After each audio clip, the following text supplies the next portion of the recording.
ট্রাম্পের যেই ভেনেজুয়েলায় যেভাবে হামলা করলো, যেভাবে তাদেরকে দখল করে নিল, একজন তাদের নির্বাচিত একজন প্রেসিডেন্টকে ধরে নিয়ে গেল, এটার দ্বারা একটা ব্যাপার অত্যন্ত পরিষ্কার যে আন্তর্জাতিকভাবে এবং আঞ্চলিকভাবে আমরা নিরাপদ না। আন্তর্জাতিক আইন বলে কিছু নাই।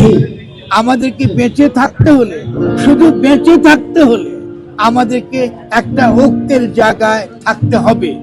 বাংলাদেশে এখন আমাদের যে লড়াইটা, এটা একটা তো নতুন রাষ্ট্র গঠনের লড়াই ছিল। ফলে আমাদের যে জুলাই গণঅভ্যুত্থানের মধ্য দিয়ে সে অভিপ্রায়টা সামনে এসে হাজির হয়েছিল, এটা খুব পরিষ্কার ছিল। এই বার্তাটা আমরা তরুণরা কতটুকু ধারণ করছি তার উপর নির্ভর করছে তাদের রাজনৈতিক তৎপরতা। ব্যাপারটা হচ্ছে রাষ্ট্র গঠন করা, রাষ্ট্র সংস্কার নয়। কারণ আমরা 72-এও আমরা কিন্তু রাষ্ট্র গঠন করতে পারি না, যেটা আমরা সবসময় এটা আমরা বলে আসছি। তো আমি মনে করি যে কোনো তরুণদের যে কোনো উদ্যোগের প্রতি আমার সমর্থন রয়েছে। এটা একটা প্রক্রিয়া, এটা কোনো কারা করছে, কি বক্তব্য দিচ্ছে, তাই তাদের খসড়া দলিল কতটুকু দুর্বল, কতটুকু শক্তিশালী, এটার বাইরে অনেক বেশি গুরুত্বপূর্ণ হলো এই যে আমরা একটা রাজনৈতিক পরিসরে একটা তর্ক করতে পারছি কিনা, সে পরিবেশ আমরা গড়ে তুলতে পারছি কিনা।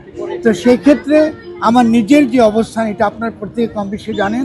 আমি মনে করি যে নির্বাচন বাংলাদেশের জন্য কোনো সমাধান নয়, এবং এটা আমাদেরকে আসলে মূলত যে মূল প্রশ্ন, জুলাই গণঅভ্যুত্থানের যে মূল যে বক্তব্য, যে আমাদেরকে নতুন করে একটা রাষ্ট্র গঠন প্রক্রিয়ার মধ্যে আমাদেরকে প্রবেশ করতে হবে, এটা নস্যাৎ হয়ে গেছে।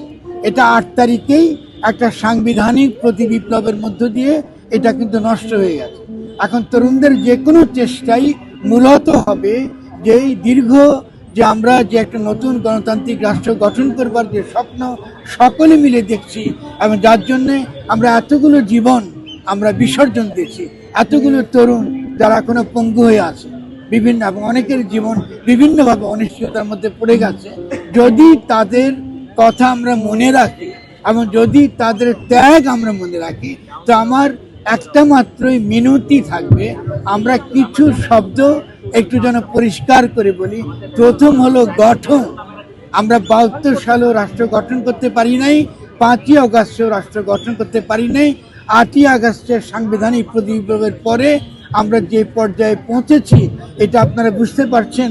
আন্তর্জাতিকভাবে যে রাজনীতি, আজকে আপনার ট্রাম্পকে দেখছেন, আপনি ট্রাম্পের যেই ভেনেজুয়েলায় যেভাবে হামলা করলো, যেভাবে তাদেরকে দখল করে নিল, একজন তাদের নির্বাচিত একজন প্রেসিডেন্টকে ধরে নিয়ে গেল, এটার দ্বারা একটা ব্যাপার অত্যন্ত পরিষ্কার যে আন্তর্জাতিকভাবে এবং আঞ্চলিকভাবে আমরা নিরাপদ না।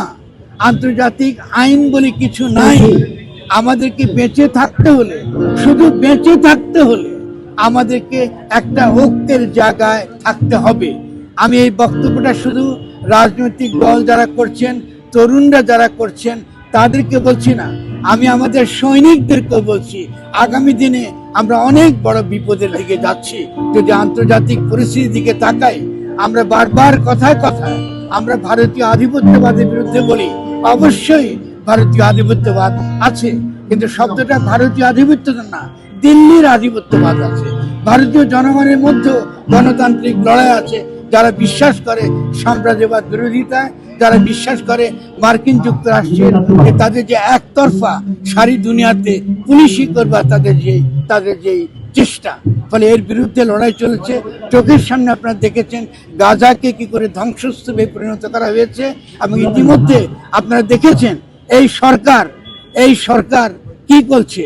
তারা বলছে যে তারা মার্কিন যুক্তরাষ্ট্র এবং ইসরায়েলের যে নির্দেশিত যে নতুন যেটাকে তারা বলছে কি, তারা একটা নতুন এই গাজাকে ব্যবস্থাপনার জন্য একটা আন্তর্জাতিক সেনাবাহিনী করবার প্রস্তাবনা হয়েছে, যেটা খলিলুর রহমান সাহেব ইতিমধ্যেই মার্কিন যুক্তরাষ্ট্রে কথা দিয়ে এসছেন এবং আগ্রহ প্রকাশ করে এসছেন, যেটা বিপজ্জনক। কারণ আমরা মূলত খেয়াল করতে হবে যে বাংলাদেশে 5ই আগস্টের পরে যে রূপান্তরটা ঘটেছে, এটা একান্তই সাম্রাজ্যবাদী স্বার্থে এবং উপমহাদেশের জন্য, এই পুরো উপমহাদেশের জন্য এটা ইতিবাচক নয়। আজকে তরুণদেরকে যারা আজকে নতুন যারা সংগঠন করতে যাচ্ছেন তাদেরকে আমি একটা কথা বলবো বিনয়ের সঙ্গে, আপনারা ভূ রাজনৈতিক বাস্তবতা এবং আঞ্চলিক বাস্তবতাটা মনে রাখবেন। লড়াইটা আন্তর্জাতিক, লড়াইটা শুধু আমাদের দেশের অভ্যন্তরে নয়। যদি আমরা এই আন্তর্জাতিক লড়াই জিততে চাই তাহলে আমাদের একটা কথাই পরিষ্কার করে বলতে হবে, বাংলাদেশ আমরা গঠন করতে পারি নাই রাষ্ট্র হিসেবে। প্রথম কাজ হচ্ছে রাষ্ট্র হিসেবে বাংলাদেশকে গঠন করা। আপনাদেরকে ধন্যবাদ।